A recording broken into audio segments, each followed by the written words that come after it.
Graça e paz, povo de Deus, aqui é a irmã Vera Pierazzo. Estamos aqui para mais uma palavra de reflexão para a nossa meditação com o tema O Esquadrão do Período Intermediário, ou Esquadrão da Grande Tribulação. Nós vamos falar sobre Rúben, Simeão e Gade. São 3 filhos de Jacó, que pelo entendimento que Deus me deu nessa palavra, eles vão estar representando o povo que vão marchar no período tribulacional. Gênesis 49 e 32, a Bíblia diz que quando Rúben nasceu, a Leia disse: "O Senhor atendeu a minha aflição, por isso agora me amará o meu marido." Em Gênesis 49, verso 1, a Bíblia diz que Jacó reuniu seus filhos e disse para eles: "Ajuntai-vos e anunciar-vos-ei o que vos há de acontecer nos derradeiros dias ou nos dias vindouros." Então nós vamos falar um pouquinho de cada personagem desse, para que aqueles que estiverem me ouvindo nessa palavra entendam o que esses filhos de Jacó representam no contexto da igreja. Nós já falamos na primeira mensagem sobre Judá, Issacar e Zebulon, que marcharão no arrebatamento, e essas tribos aqui, Rúben, Simeão e Gade, vão marchar na grande tribulação. Ou seja, vão ficar para trás, né? São 7 anos de marcha. Os que morrerem por Cristo, logo nos primeiros 3 anos e meio, já vão encerrar sua marcha nessa terra. Mas haverá aqueles que marcharão durante os 7 anos, literalmente, da grande tribulação, né? Então, Gênesis 49, 3, a Bíblia diz que Jacó fala para Rúben assim: "Rúben, tu és o meu primogênito, a minha força, o princípio do meu vigor, o mais excelente em alteza, o mais excelente em poder, inconstante como a água não será o mais excelente. Pois subiste ao leito do teu pai, subiste à minha cama." Jacó fala para ele.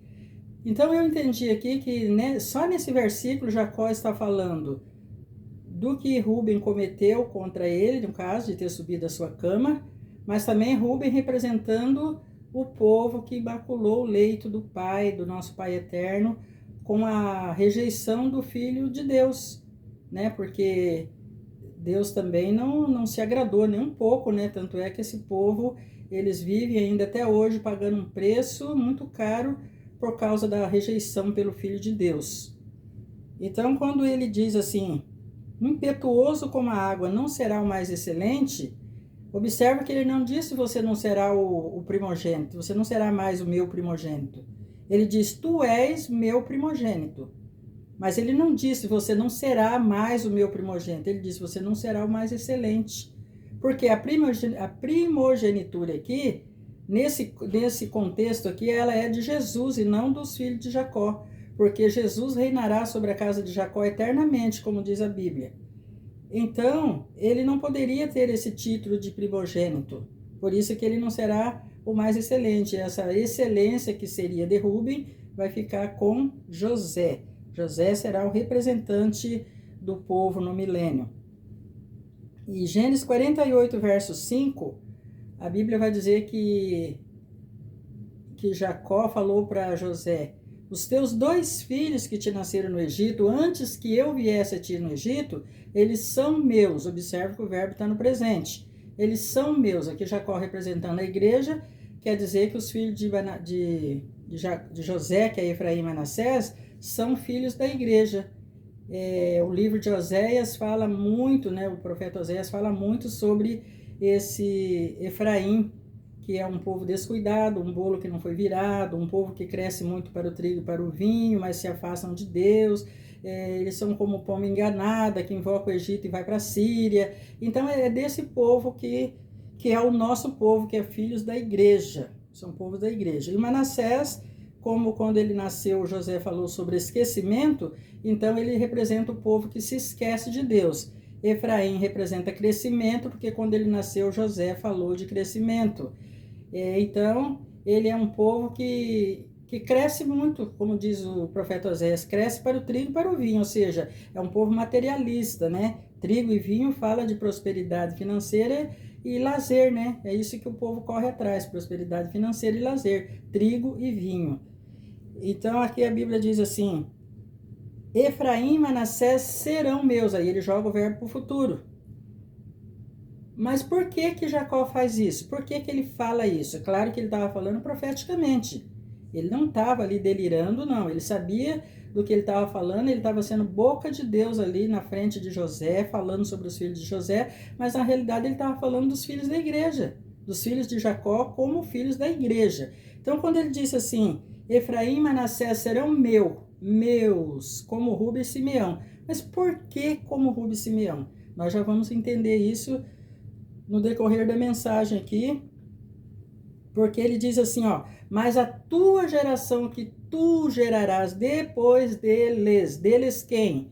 De Efraim e Manassés. Então, quem é esse Efraim e Manassés que é de Jacó? Quando que eles serão de Jacó?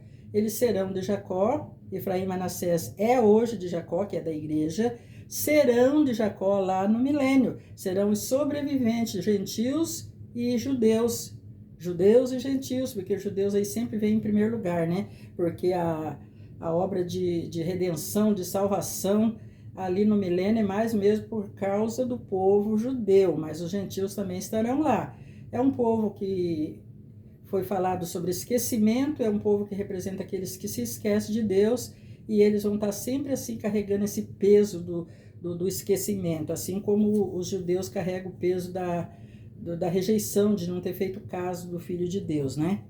Então, quando a Bíblia diz assim, ó, os teus 2 filhos que te nasceram no Egito são meus, está falando de Efraim e Manassés da igreja agora. Agora tem aqueles que se esquecem de Deus também, que não quer mais ir para a igreja, não pergunta nem pela casa do pai, e enfim, é tudo um ato profético que foi falado sobre eles, que pesa sobre o povo hoje, sobre as nações, sobre a igreja, sobre o povo de Deus, um povo que se esquece de Deus, um povo que vem para a igreja, mas não vem com compromisso de querer morar no céu, para eles tanto faz ir para o céu, ficar aqui, enfim, é aquele povo que está como pomba enganada, diz a palavra. E a geração que vai ser gerada depois, quem é a geração que José vai gerar depois? A geração que vai nascer no milênio. Porque esse povo que vai sobreviver à grande tribulação, para entrar no milênio, eles vão ser pastados também. Eles vão, logo no início do milênio, nos primeiros anos, assim, digamos assim, não vai ser mais do que 100 anos, eu acredito que não. Primeiros anos que eu digo em proporção ao milênio, né? Então, eles não vão viver como os dias da árvore, como a Bíblia fala. É os nascidos no milênio que serão considerados os filhos de José, que Jesus governará sobre eles. E eles vão ser pastados. Isaías 6:13 fala que vai ficar ainda a 10ª parte, ainda vai ficar a 10ª parte desse povo, mas eles também serão pastados. Assim como o carvalho e a azinheira, que depois de desfolhado ainda está firme, assim a santa semente será a firmeza dela, ou seja, a firmeza da terra milenial será a santa semente que nascerá desse povo, mas eles também serão pastados ainda.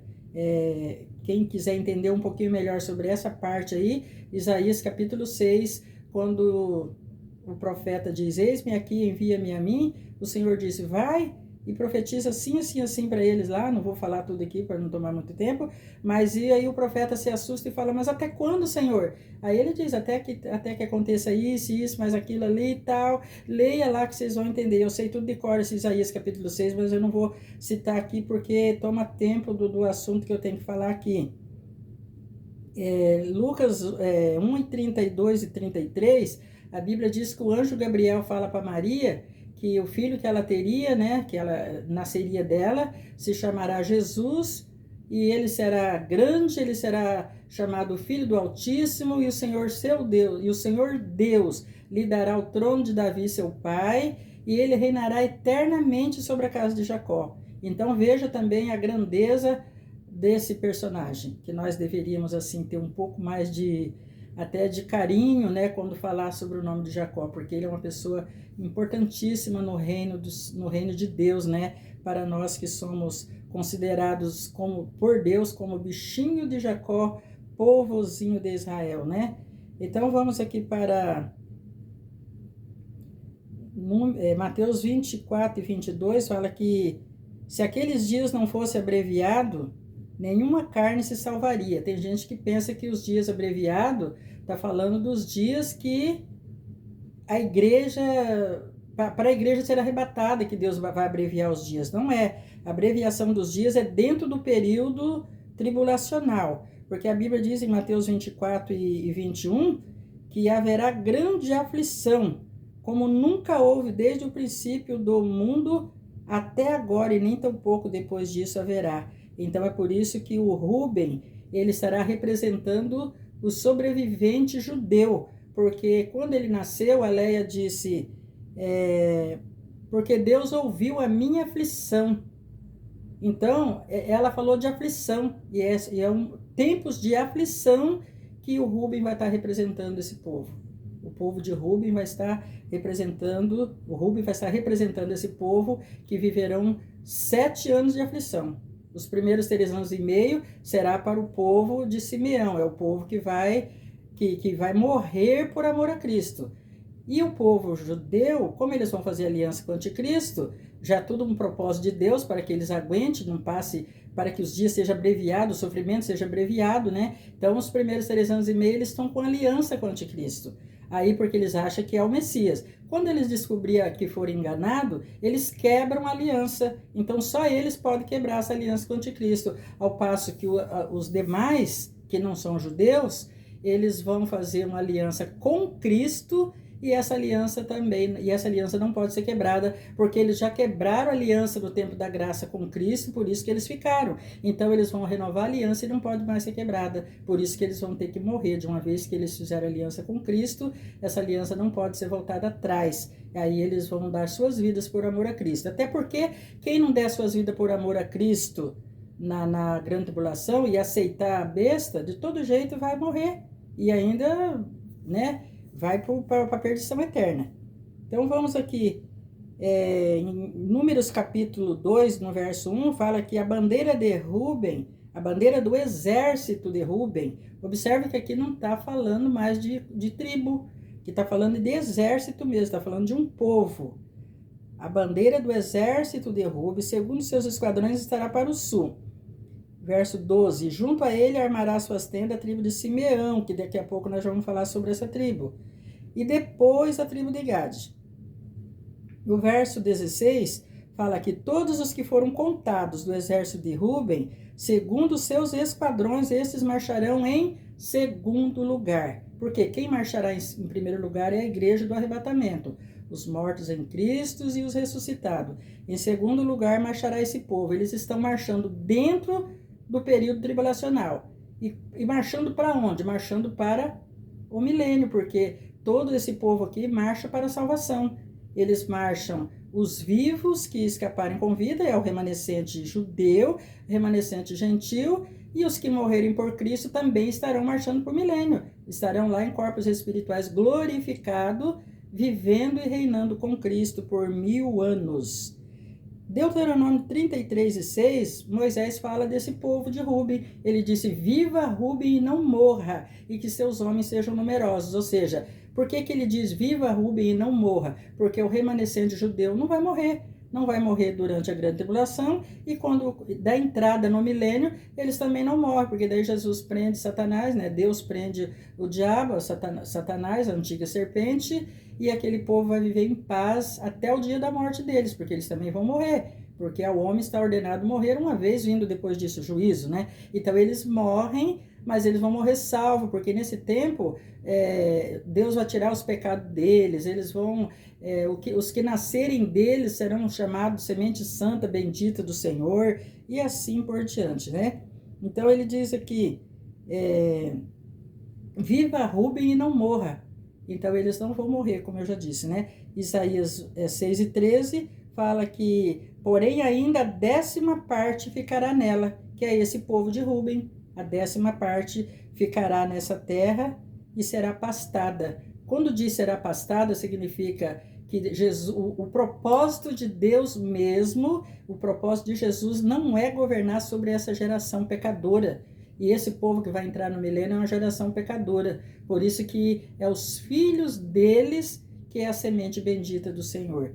Por isso que nós temos que amar esse povo, porque foi graças ao endurecimento do coração deles que nós fomos alcançados, mas entendendo que eles não estão salvos só porque são judeus, não. Nós precisamos entender isso, mas eu não vou entrar muito nesse mérito aí, nesse assunto agora, tá bom? O segundo tópico aqui nós já vamos falar de Simeão, que serão os mártires da grande tribulação, ou a igreja, podemos também chamar de igreja glorificada, de povo glorificado, que irão viver e reinar com Cristo por 1000 anos. Talvez seja por isso que a Leia falava tanto que agora morará meu marido comigo, agora se unirá meu marido, porque o desejo de Leia era ter Jacó só para ela. O nosso desejo como igreja de Cristo também é ter Jesus só para nós, mas eu aprendi aqui que nós não vamos ter Jesus só para nós. Nós vamos morar na santa cidade, como diz Apocalipse 3:12, ao vencedor eu farei coluna no templo do meu Deus, e dele nunca sairá. Então nós vamos morar na santa cidade, a Nova Jerusalém, e esse povo que fica para trás, eles vão morar com Cristo, entendeu? Eles vão morar com Cristo por 1000 anos. E depois que vai ter o juízo final, novo céu, nova terra, daí nós não temos muita informação sobre isso, né? Mas diz aqui, ó, em Apocalipse 13:7, e foi-lhe permitido fazer guerra aos santos e vencê-los. Então esse povo de Simeão vai ser permitido o anticristo fazer guerra contra eles e vencê-los. Hoje a vitória é nossa pelo sangue de Jesus. Naquele tempo eles não terão a presença de Jesus aqui na terra com eles, porque Jesus estará escondido com a sua igreja. A Bíblia diz em Gênesis 29:33, e concebeu outra vez e deu à luz, dizendo, porquanto o Senhor ouviu que eu era desprezada e me deu também este. Então aqui está falando de Simeão e Leia está falando de desprezo. E daí em Gênesis 49:5, Jacó fala, Simeão e Levi são irmãos, as suas espadas são instrumentos de violência. No seu secreto conselho não entra a minha alma, e com a sua congregação a minha glória não se ajunte.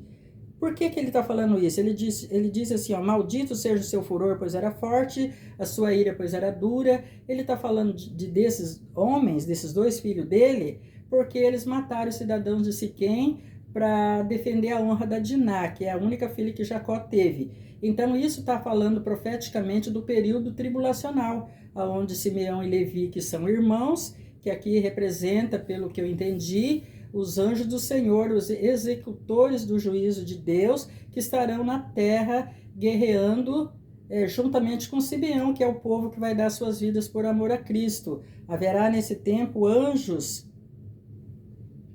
que vão estar voando pelo céu, assim, não lá no céu propriamente dito, nos ares aqui, bradando com alta voz, dizendo para o povo não aceitar aliança com a besta. Então eles vão ser evangelizados por 2 testemunhas que o Senhor vai mandar, tudo para ajudá-los a entender que eles precisam dar suas vidas por amor a Cristo, para que dali 7 anos eles já sejam ressuscitados e vivam com Cristo aqui nessa terra, em corpo espiritual glorificado. E ainda tem uma coisa que eu achei muito importante que eu encontrei nessa mensagem, que é que os vivos, os humanos, no caso, no milênio, vão chamar aquele povo glorificado de bem-aventurado. Por isso que Leia falava, as filhas me terão por bem-aventurada, porque os que ficarem para trás vão estar vivendo junto com os humanos. Contar a história assim parece que vai ser bom, né? Vai ser legal, né? Mas não não deseja estar aqui nesse dia. Por mais que seja bom lá no milênio, mas para chegar lá vai ser sofrimento demais. Então é melhor garantir a nossa entrada nas mansões celestiais. É melhor garantirmos a nossa entrada no céu.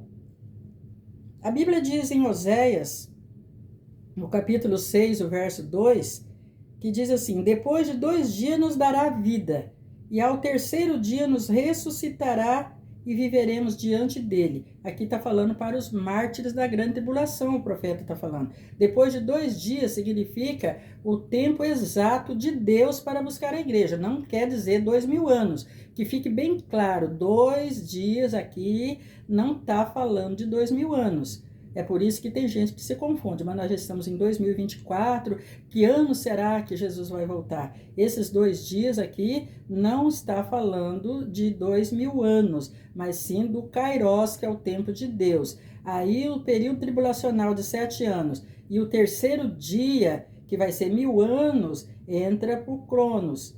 Mas nós não podemos contar assim, 2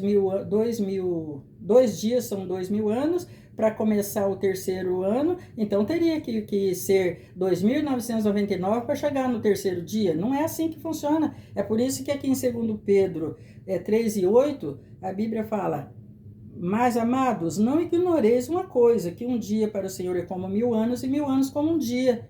Então, 2 dias é o Kairos de Deus, é o tempo de Deus, e o terceiro dia é o Cronos, está no Cronos, está no tempo do homem, no calendário do homem. Só que esse terceiro dia é um dia de Deus também. Não é um dia que dá para a gente contar assim, ó, terminou 2 dias, lá está o terceiro. Por isso que Deus fala, 1000 dias é como um ano, 1000 anos como um dia. Deu para entender? Esse terceiro dia não pode contar no nosso calendário, porque termina 2 dias de Deus, que não é do nosso calendário, começa 1000 anos, que é um dia que ele conta, e que parece que é o nosso calendário, mas acaba não sendo também. Eu não sei se você vai entender, mas eu só sei que 2 dias não é 2000 anos. Amém? Então não fique aí, mas já passou 24 anos do ano 2000. Não, tem nada a ver esses 2 dias que Oséias fala aqui, que o profeta Oséias fala, com 2000 anos. Por isso que tem que evitar qualquer especulação com respeito ao arrebatamento. E nós temos que ficar atento aos sinais da volta do Senhor e não ao dia propriamente dito. Amém? Deu para entender?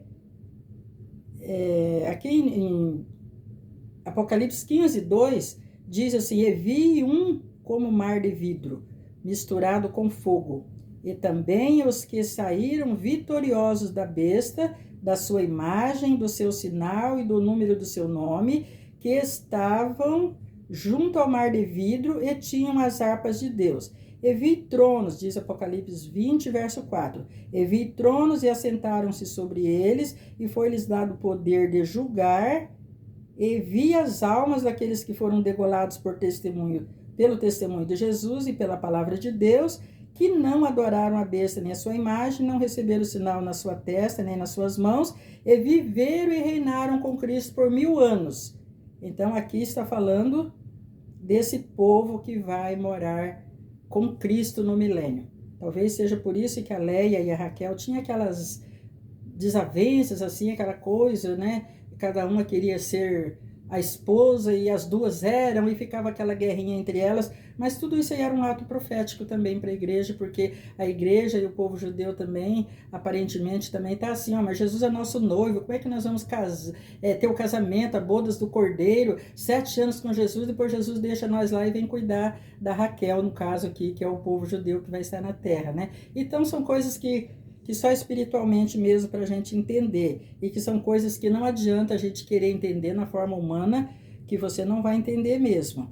E ainda esse povo, em Deuteronômio 33, verso 7, a Bíblia diz assim que Moisés fala: e isto é o que disse de Judá: ouve, ó Senhor, a voz de Judá, e introduze-o no seu povo, as suas mãos lhe bastem, e tu lhe sejas em ajuda contra os seus inimigos. Agora você vai para Josué 19:9, que diz assim: a herança dos filhos de Simeão, que é esse povo que eu estou falando, os mártires da grande tribulação, foi tirada do quinhão de Judá, porque a herança dos filhos de Judá era demasiadamente grande para eles. Por isso, pelo que os filhos de Simeão tiveram a sua herança em Judá. Então, o que quer dizer isso aqui? Que a herança demasiadamente grande de Judá, aqui Judá está falando dos que vão ser ressuscitados na segunda fase da primeira ressurreição, que é no dia do arrebatamento. E esse povo que morreram salvo, que estão salvos, que estão no paraíso, desde Abel até aquele dia, eles também vão estar todos inseridos nessa primeira ressurreição. Por isso que a herança de Judá é demasiadamente grande, não pela quantidade de pessoas que ressuscitarão, mas pela qualidade do tratamento que Deus está dando a todo esse povo, encerrando eles debaixo da graça. É isso que o escritor está falando aqui. Porque essa graça demasiadamente grande alcança também aquele povo. É isso que Moisés ora por esse povo. Ouve, ó Senhor, a voz de Judá, introduze-o no seu povo. Por quê?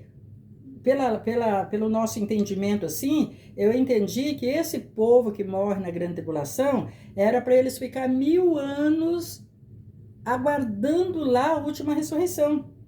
Mas eles também vão tomar parte nessa primeira ressurreição. Eles serão a terceira fase da primeira ressurreição, porque Cristo é as primícias, né? Ele foi o primeiro a ressurgir, e por isso eles vão tomar parte, ou seja, o fato deles alcançar o direito de ser ressuscitado na primeira ressurreição é a herança que eles estão tendo no quinhão de Judá, entendeu? Entenderam?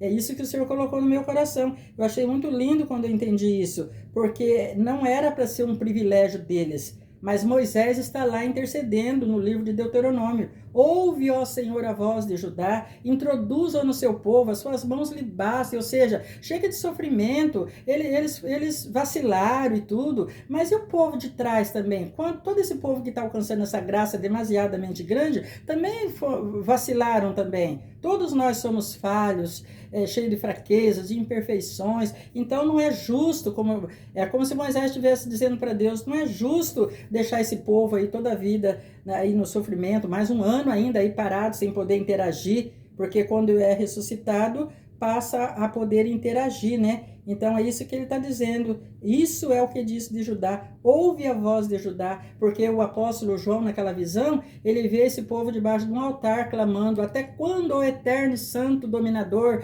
não julgas e vingas o nosso sangue sobre a terra? E daí o Deus vai dizer para eles assim: aguarde mais um pouco até que se complete o número dos seus irmãos e conservos que haverão de ser mortos como vocês foram. Amém? E daí nós vamos falar um pouquinho de Gade.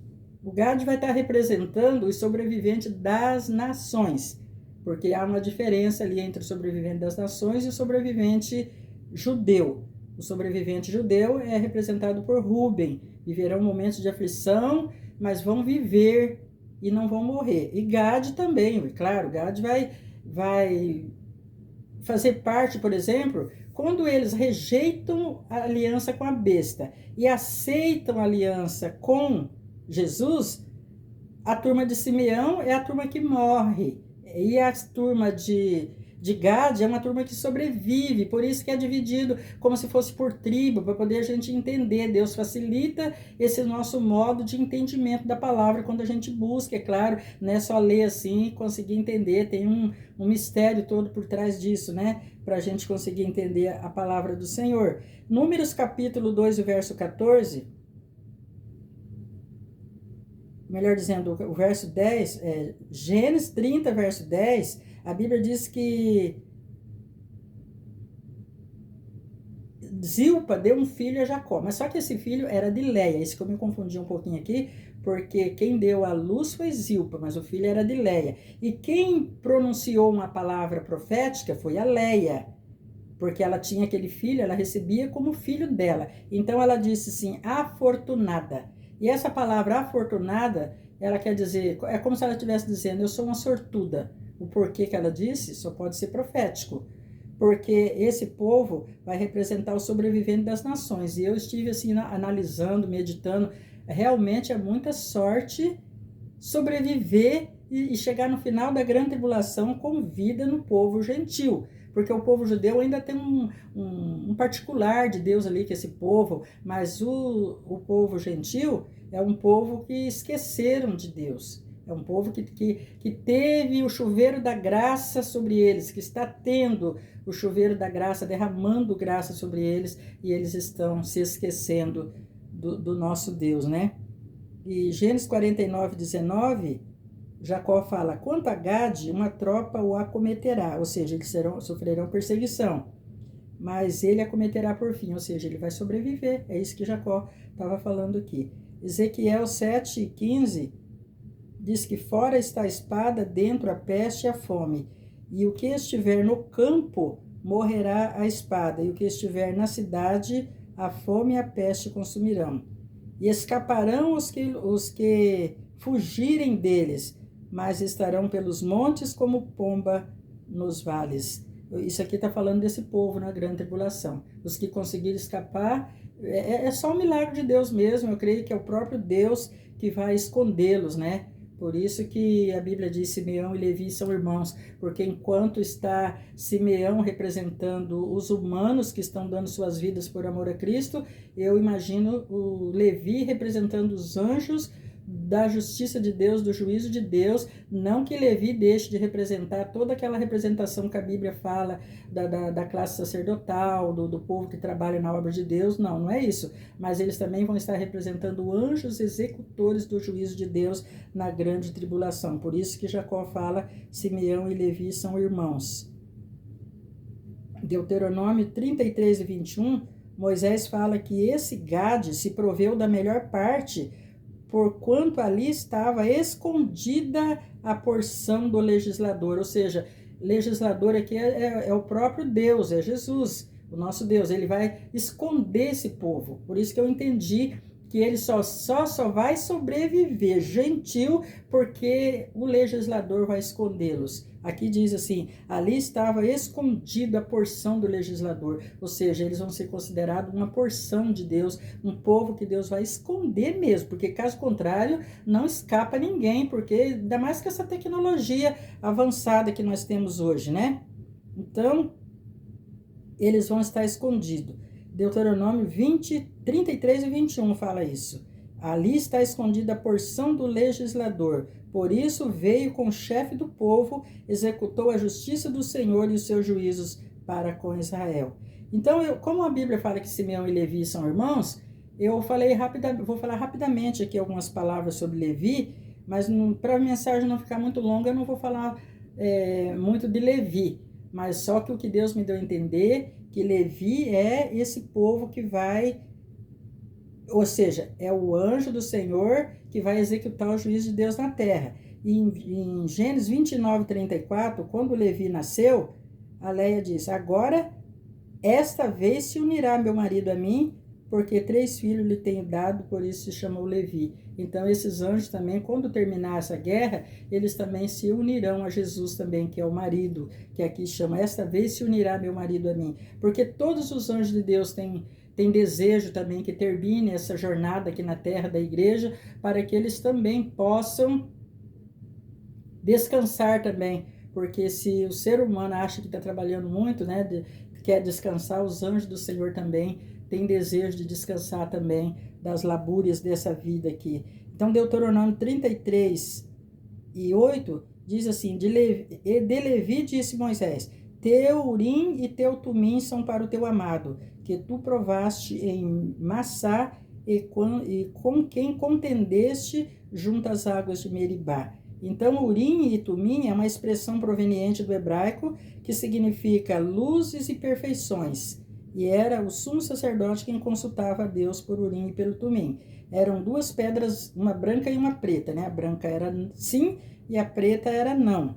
Então, Saul também tentou desesperadamente consultar por Urim e Tumim e não conseguiu, porque Deus não quis falar com ele através disso, né? Deuteronômio 33 e 9 também, Moisés está falando de Levi. Aquele que disse a seu pai e a sua mãe, nunca os vi, e não conheceu a seus irmãos, e não estimou a seus filhos, pois guardaste a tua palavra e observar a tua aliança. E ainda no verso 10, ensinar os seus juízos a Jacó e a tua lei a Israel, e puseram incenso no teu nariz. Então aqui está falando de Levi. Eu acredito também que eles serão representados como anjos de Deus na terra, que vão executar o juízo de Deus e para todo efeito trabalhar em favor daqueles que vão herdar a salvação durante o período da grande tribulação. Tem muitas coisas boas aqui que a gente poderia falar, mas o tempo não nos permite ir a mais a fundo, né? Mas eu vou encerrar aqui com Ezequiel capítulo 2 e verso 7. E tu, ó filho do homem, assim diz o Senhor acerca da terra de Israel, venha o fim sobre os 4 cantos da terra. Então, que nós possamos, todos que estão ouvindo essa palavra, todos quanto tiverem acesso a essa mensagem, se apegue com Jesus, porque a única saída é aceitar Jesus como Salvador e se preparar para morar no céu. Não queira ficar aqui no milênio, por mais que vai ser bom estar pessoalmente com Jesus, mas para chegar até lá o sacrifício vai ser muito difícil. E Jesus já pagou um sacrifício por nós para nos dar o direito de morarmos no céu. Amém? Que Deus abençoe a todos que vão ouvir essa mensagem e fiquem na paz.